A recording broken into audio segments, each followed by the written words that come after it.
In this video right here, we're going to talk about capacitors. A lot of people think they need a capacitor. They say that their lights are dimming. They think the capacitor is going to take care of it. They say their voltage is dropping and they think the capacitor is going to fix everything.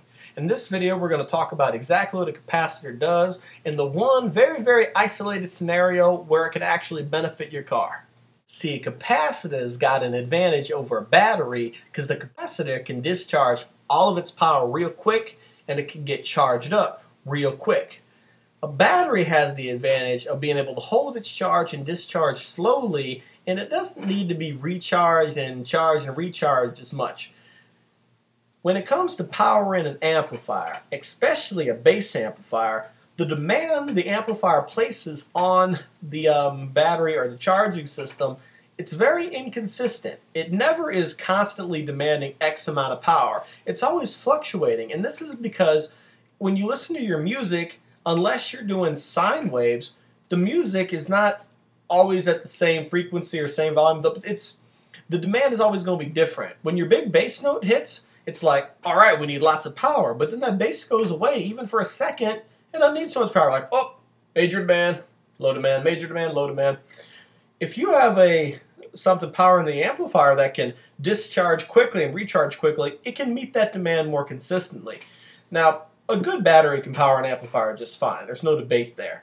But a capacitor can probably do it even better. So if you have a battery and a capacitor both working together, the bass amplifier is going to love you.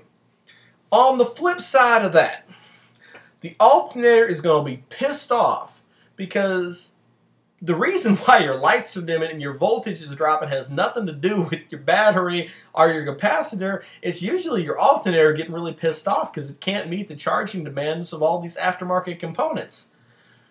But if you have an adequately sized alternator powering an adequately sized battery or batteries, then putting a capacitor in there right before the amplifier can be helpful.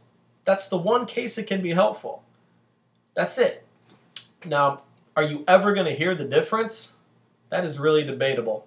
Honestly, with capacitors, unless you were like somebody who does sound quality competitions, or if you are trying to get a high number on music, for example, I wouldn't bother with them, especially the ones that are really more powerful, like 10 farads, 50, 100 farad. They're so expensive.